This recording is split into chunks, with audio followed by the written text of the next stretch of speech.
Production to Performance is a unique approach to beat making and songwriting that focuses on the authentic creation of music. Students use a MIDI keyboard to learn how to write, perform, and record drum grooves, bass lines, chord parts, and melodies to create the music that they hear in their head. The project-based curriculum uses embedded soundtrack templates with constraint-based composition prompts to scaffold student mastery and understanding of the creative elements of modern music. Skills learned in the core curriculum are applied to songwriting prompts, where students work individually or in small groups to write sample-based hip-hop, pop, and dance tracks. The curriculum portal contains easy-to-follow text explanations with animations to help with the comprehension and retention of topics.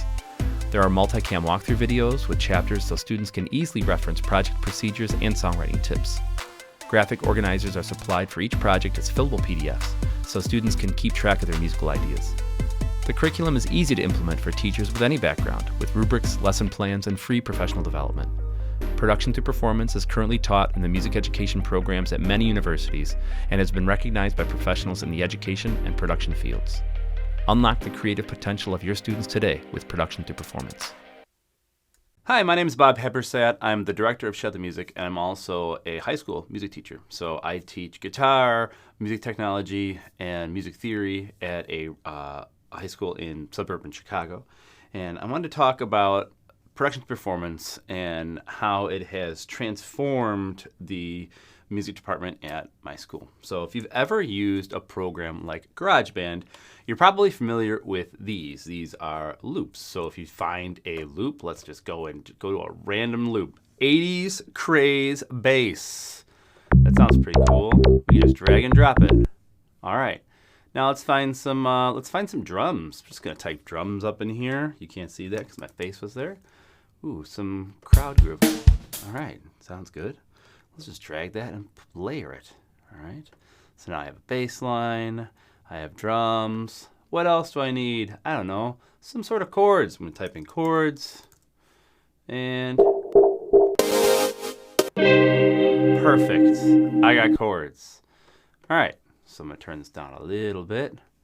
And now, if I put this all together, hey.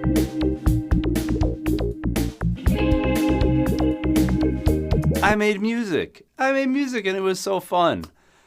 But did I?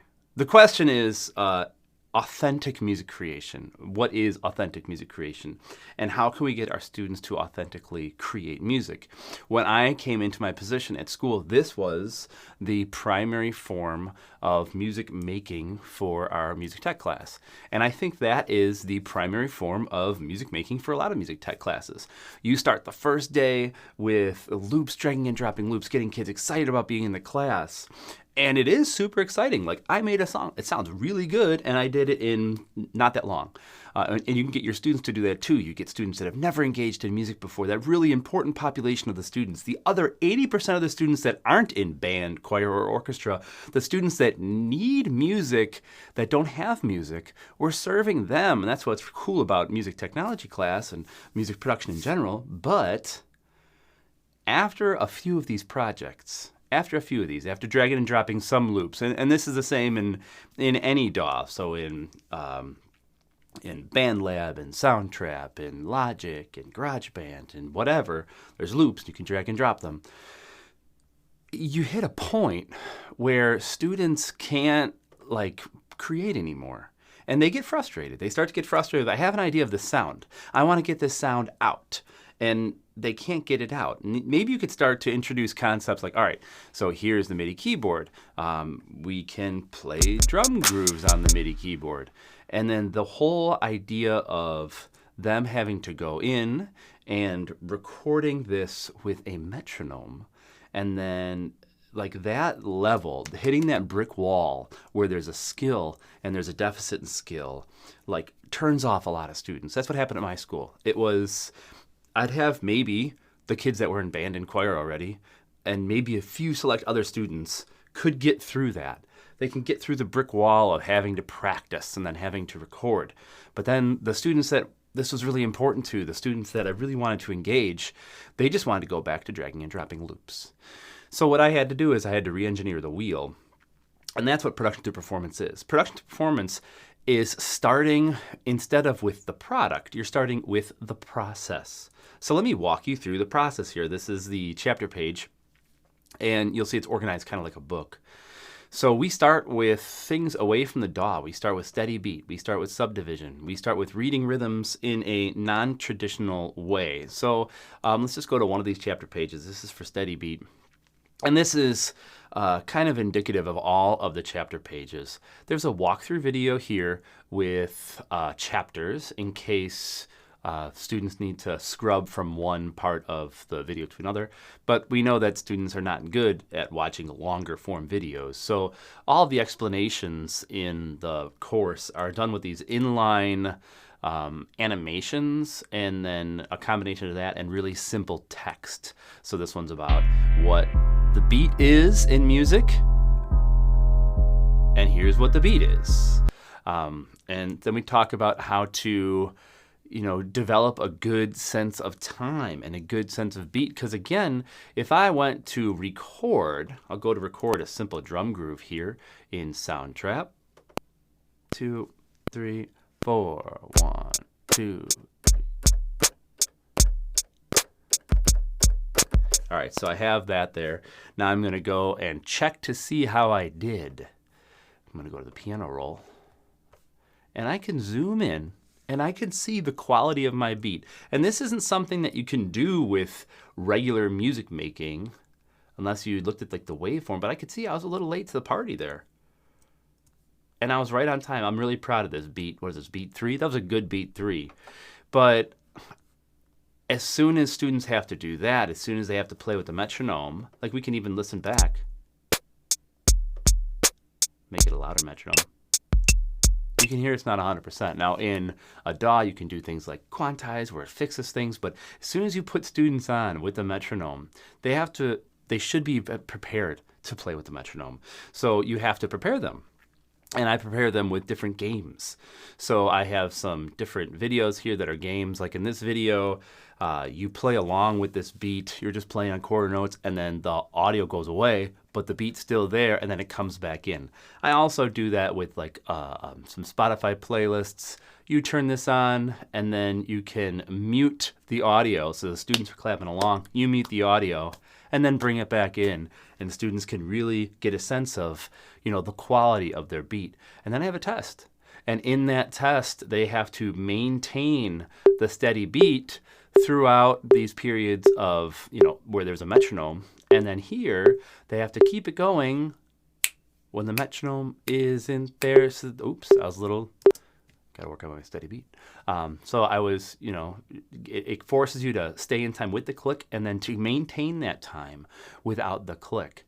And then inside all of the curriculum portal pages, there are Soundtrap windows that are embedded in there with walkthrough videos that are here's in a walk boxes, and I try to keep everything inside of the page so students don't have to navigate away.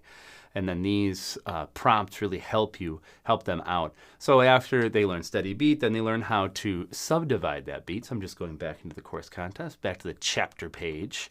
And then they learn how to subdivide that beat into 2, 3, 4, and 6 equal parts. Now there's standard notation written here, but no standard notation is used in the curriculum because standard notation, the reading of those symbols can get in the way sometimes of students really understanding. I just want students to be able to hear this 1E and 2E and 3E and 4E and then be able to identify it within music, right? So I have that. I have in modern hip hop, the hi-hat is shifting subdivision all the time. So figure it out, listen to it.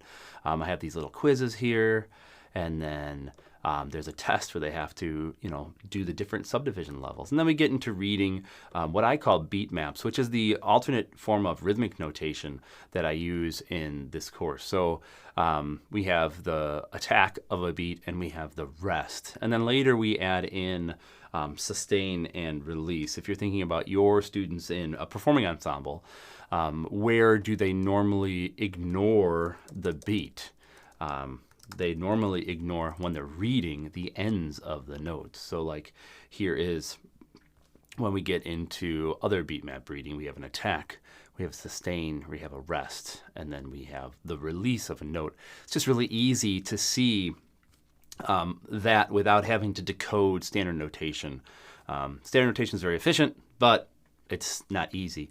So once students can read those, and once they're really good at playing with a metronome, then I get them to play drum grooves on the piano keyboard. I use the piano keyboard as the main interface to play everything in. You can play everything in on a DAW in a piano keyboard. Like I just showed you, you could play in drums. But I can change this instrument to become anything, to become a bass, to become chords. And the great thing is when students are learning how to write and how to play these things, they're learning how to record them. And they're also learning the different elements of a rhythm section in a band, and then how to genuinely and authentically take the sound that they have in their head and then get them out into the DAW. So here they learn the basic backbeat. Here's our basic backbeat.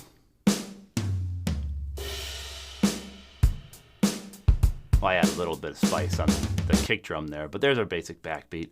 And then there's a lot of practice things in here. Here's a playlist of songs without drums so students can apply it in a musical context, because that's important. We just learn skills for skill's sake. You got to be able to apply it in musical context. So this is the keyboard mapping for drums with pretty much any DAW. And then their first assignment where they're recording is here's a loop, and all these templates are baked into the platform. Here's a loop. We tried not to teach and they have to record. All we're trying to do is teach you a technique and turn you loose on the world. On top of the loop. Don't make mistakes here. Yeah, and I picked a slower tempo because it's a microscope, a magnifying glass into how good your time is. So after they can do that first groove, they're starting to gain some confidence, right? They're feeling the feels that they were getting when they were dragging and dropping loops, but I don't do that, with something that they're genuinely doing, genuinely creating. And then we go into like how to write drum grooves, and how to, like, there are rules to how drum grooves are written. And then how can you like improvise? So I talk about there's conversational solfege. But I think there should be conversational drumming. Everyone speaks in rhythm. And if we have intention in rhythm when we're thinking about writing music, we're going to have intention in rhythm when we're playing music, when we're doing anything in music. So here's a drum list track. And the prompt is like, can you improvise something? Can you just verbalize it? Like boom, boom, ka, boom. It doesn't need to be crazy beatboxing, but can you just verbalize it? Boom, boom, ka, boom, boom, boom, boom, boom, ka, boom, boom, ka. And what they're doing is they are authentically, genuinely creating. Like they are improvising those standards that we kind of ignore sometimes in our performing arts ensembles about, creating and all that. They're doing it. And they're feeling really good about it. And if they can create it here and verbalize it and they have it here, then it's only one step away to be able to do it here. Boom, boom, boom.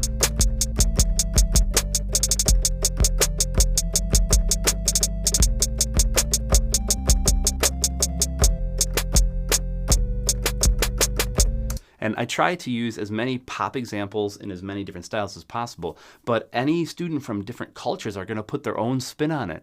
You might have the kid that is really into metal, and they might think about something totally different on top of that than the kid who's really into reggaeton, and they're going to play something totally different on it. You might have your like punk kids, and then like it's a way to express who they are through their music, but they are coming up with it and then they're recording it. And since we did all that time at the beginning on working with the steady beat, then they're being successful at recording and they're not getting frustrated. It's all about scaffolding those successful experiences. So once they can do drum grooves, then it's all about bass lines. So finding the rhythm of the bass and how it links to the kick, like here. Just hearing that bass linked to the kick, and then learning how to, compose using that and recording. Like here is hey, there's no bass here. It's kind of empty without the bass, but it's really easy to, if you just add in an 808 and just play one note. I'm literally just playing C right now, and I'm picking one rhythm, and I'm being really intentional with that rhythm, and dig what happens.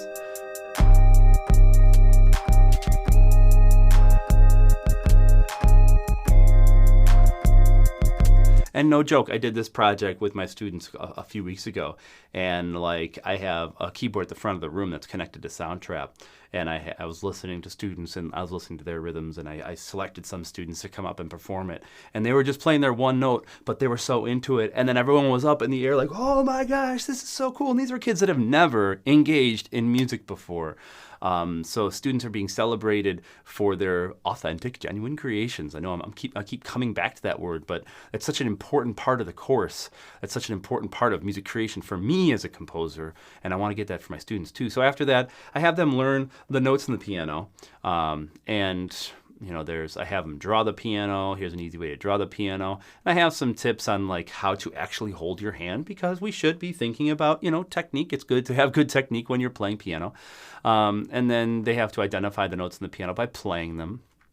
And then after they can play in notes, then they should be able to write their own music. So they should be able to take a chart like this and really figure out how to go from chord to chord, how to plan out their chord progressions. So not everyone is going to be super adept at playing chords, especially since we haven't gone over chords yet. We're still talking about bass lines. So in order to help with that, I have a template here where students can move chords over to figure out which numbers they like, to figure out what progressions they really dig. And they can move these around and just change out. Instead of it going to the one chord here, let's have it go to the sixth chord first. And maybe the one chord feels too resolved. I don't want to have that resolution. I want mine to be a little more obtuse. And we're dealing with 4 chord progressions here, so I'm going to put this on loop.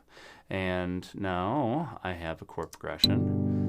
4, 6, 3, 5. Let's hear what that sounds like. Da da da da.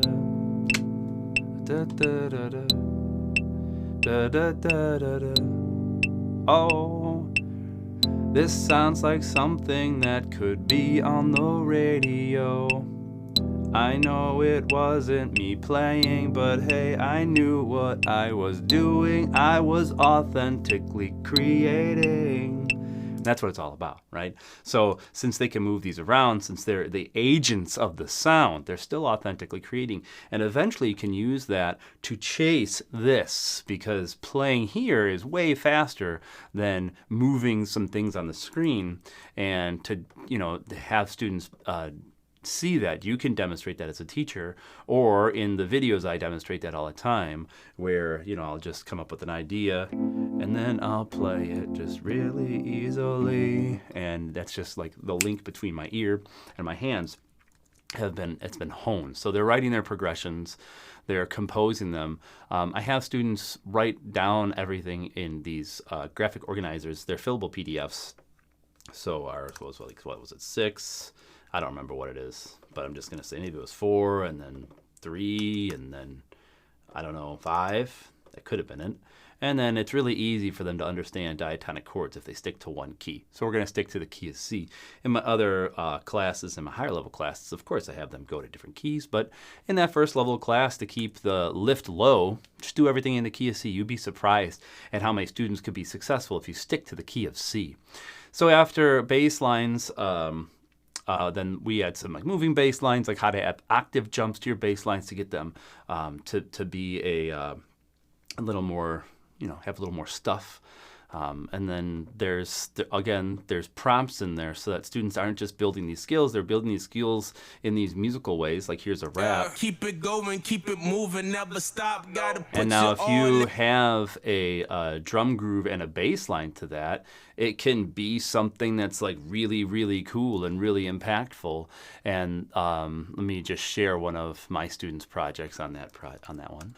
They started with just the kick and the bass, but then they pulled in a sample and they manipulated the sample a little bit. And the cool thing about this is he wrote it all. And this is a student that has never taken music before. And this is banging, right?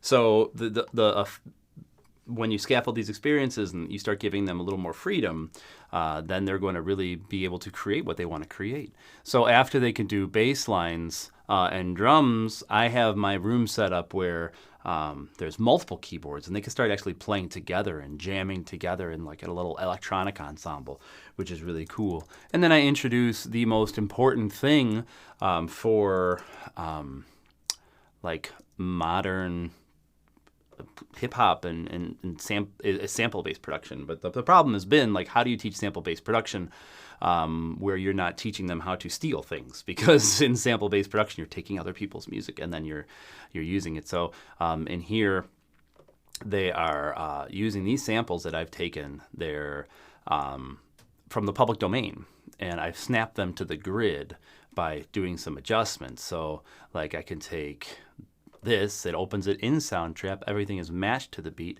If I press play, now students can use that and they can write on top of it. And I show them how to edit samples, how to chop things, how to stretch time. There's listening list. This listening list shows you the first one is the song that is sampled, and then the song that sampled it, so they can hear how other artists and producers have done that. And then here's an example where I've taken the sample and I've cut it up in a bunch of different ways, and then I rap on top of it. Oh, gotta press play. Hook, yeah, it's the hook. You can cut the samples and then use them like percussion. Lock them to the grid so they don't slow down or be rushing. And then there's a prompt here for students to listen to hook verse form. Here's my words for hook verse form, and that's the song form that most hip hop is produced in.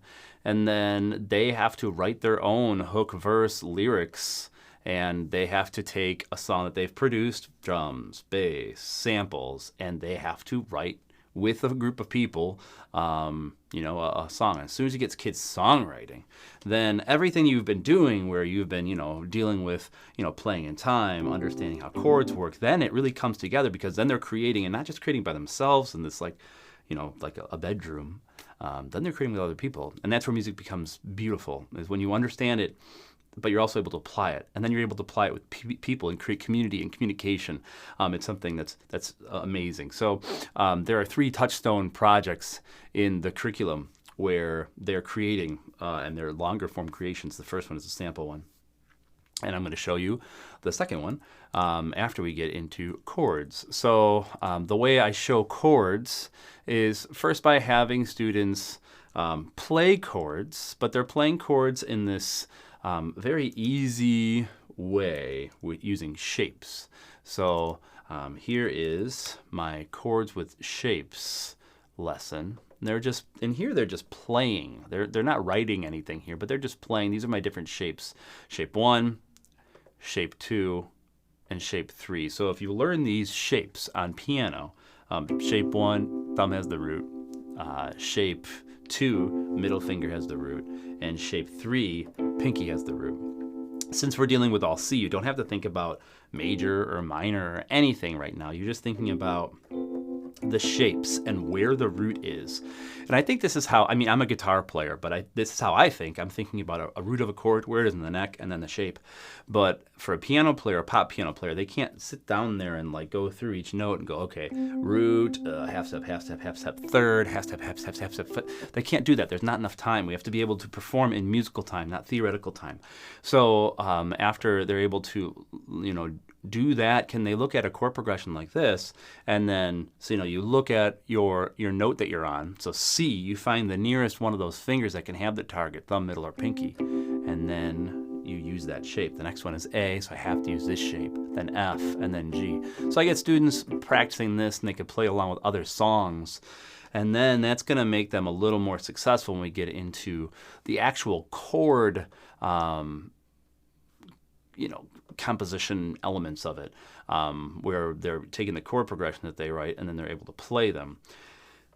And then, again, there are prompts in there for them to record on top of different templates, and there's animations and things to make it easy to understand these things and make sure your chords are in chord range and bass are in bass range, otherwise it sounds really weird. But some practice strategies, and then, here's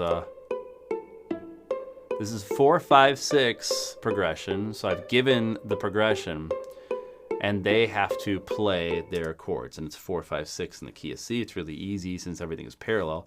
4, 5, 6, and that voicing and that chord progression is just going to make it super simple for students to be successful.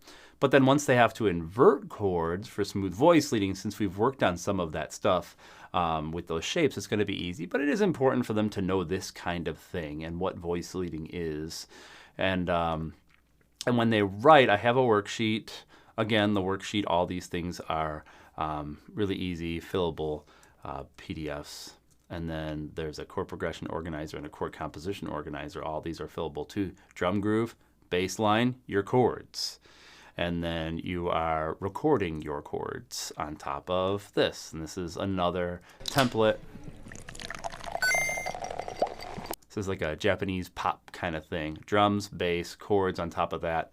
And then once they can do chords with inversion, then they can start working on chordal texture. And this is the cool thing. What differentiates different song sections is how many different chord rolls are being played at the same time. So we have pads, long chords, right? Here are your pads. We have punches. We have ostinatos. And we have riffs. Now the layering of those different things creates the texture. So here's a thinner texture. This is just an ostinato and a pad. And then we have something more dense. This is all of those rolls at the same time. So then it is all about how do you manipulate those different roles within repeated sections of a song. So if you have 2 verses, the first verse might have less than the second verse, and that's one way to differentiate it. For the prompt for this one, you have this loop. It's in C. You're going to layer different things for both halves. The first half, you're going to have less. The second half, you're going to have more. And you're going to be able to feel that growth of the texture because you are adding things to the texture. And then after this, then we get into our second big touchstone, which is how to write pop songs. So pop songs, for them, I say, because as soon as you say pop song, people are like, oh, pop songs. It's anything from like the Beatles to Taylor Swift. It's like a pop song, like a radio hit. And there's a form to that. It's different than hook verse. It's actually the same thing. It's called verse chorus, but here's like verse chorus, and I have a sample song where, I go over how easy it is to write a pop hit. It's a pop song, it's a dumb pop song. It's a pop song, silly, silly pop song. Tell your tale, use the pentatonic scale. Everybody likes it, make your verse. There's so many tropes in there that you can just game. And then if students understand it, like, okay, what's the bass doing there? What's the drums? Which chordal rhythmic rolls are playing? And then listen to some songs, chart them out. And then, do your own, narrate your texture, and then actually write a song. The second big songwriting prompt, get with people, write a song, write words, and then sing a melody. Now, melodies are hard. This is why we're singing melodies first. If you've ever had students you've had to have them do melodies before and play melodies, that's really hard. And then you might hear a melody that's like crazy. They're like, I can't sing that. You can teach voice leading and melodic stuff as much as you want, but then students are like, well, I can't sing your melody. Come on. So start with singing melodies. And if you put students in groups and if you make it fun, and Soundtrip has auto-tune, so you can have students sing melodies. I do this in my Piano 1 class even, and the students are singing melodies. And then it gets to... That's the second big songwriting prompt. And then the third one is about instrumental melody and writing a dance track. But I show them how to actually play melodies first, and you'd be surprised that they really, really like playing melodies. Now, I've given them everything. I've given them the rhythms, I've given them the fingers, I've given them the pitches, but I feel like if they have the success of playing a melody on the piano first, then it's going to be easier to play them, like to play melodies. This one is just kind of playing a melody by ear, but students aren't going to have, you might have some students that can perform melodies by ear, but not all of them. So what I do is I show them how to write melodies using voice leading. So if we have our chords that have been inverted for voice leading. And then if you stay inside of the chord, and you can flip voices if you want in each measure, when you go from chord to chord, stay on the same voice. And that creates that smooth voice leading, that stepwise motion that all of our theory professors talked about when we were in college. And then if you mix that with melodic rhythm, which is syncopation, repetition, and space, then your melodies are going to sound good. No matter what, they just sound good. All right, so here's an example of a melody that a student wrote, and we could just look at the chord, the melody that's on top here, and how it's tied to the chords, and it's memorable. Like, it sounds like he wrote it just with those rules, and then he could arrange it out. Second melody, that second counter melody thing, that bum bum bum, is just a one voice melody that's following that voice leading. And as soon as students can start feeling good about writing melody, then they can write their own dance track, because a lot of instrumental dance music has just, melody that's on instruments. So there are other creative things that I like to throw in there. One, students can do drums and bass. I have them do something called 20% day and against the clock. So 20% day is 1 day a week. They can work on whatever they want. As long as it's inside Soundtrap, as long as they're doing, music production, they can, follow whatever they're interested in. Try to copy a song. That's really important. Just like they're making their own things. And what they find out is that they find out where the skill deficits are in their playing, and then where the knowledge deficits are in their understanding of chords and harmony. Be like, I want to play this really cool Kendrick Lamar thing, but it's sampling this jazz song. Well, first we can work on sampling, but we can also learn about jazz. And the cool thing about the curriculum is, since everything is here, I can use these videos. Students can be on their computers in the lab using these videos. I can then walk around and I can help students that really need help. I can help students that are already done with the project and give them something else, but I can get to know the students. And I can, make that personal, meaningful connection that's really important to become a creative and to feel supportive and to create a community. That 20% day is where I get to do some of that. Just walk around and see, what are you really interested in? And then the other one is Against the Clock. So Against the Clock, there's this online magazine, Fact Magazine. They used to be print magazine, but they take artists, they go into their studio, they give them 15 minutes. Make something in 15 minutes. And you get to really see their process. And the longer you work on something, the more you hone your process, the less amount of time it takes. Until you can do something like improvisation, where the process is instantaneous. And it becomes as quick as dragging and dropping loops, but you're making your own stuff. So you get to see their process. And maybe for a class, we've been working on a project for 3 days. It takes 3 days to finish this. And then at the end of those 3 days, we listen to each other's work. And then it's okay, cool, let's do the same thing in 20 minutes. And then you really see they've done it already. They know the steps. And it's fun to watch them be like, oh my gosh, this is what I need to do. So it has totally transformed the culture at my school, where students are working together. They're collaborating all the time. Students from different parts of the school. And they all have this common understanding of, time, some theory elements, rhythm, and the unlocked creativity that comes from authentic creation. So as a teacher, if you've never done this before, well, every summer I give a professional development. It's called Beat Boot Camp. If you sign up for the newsletter, you can have access to that. 6 weeks, 20 PD hours, totally free. We go through these prompts together, and everyone's writing their own music. But there's a lot of resources here. So there is, lesson plans, a course sequencing guide, where it talks about what are the essential projects? How can you work it into different levels? I have students that use this. I have schools that use this in middle school, high school, colleges. How do you differentiate? And then there's lesson plans for each one of the projects. And all these lesson plans have a comment area, which is new. So if a teacher finds that, hey, there's this modification that worked really well for my class, you can pop it into the comments. Everyone can see it. And then a really quick access to all the documents. You want to see all of the rubrics? There are all the rubrics for all the units. It's just really easy to see that instead of having to go through and find things.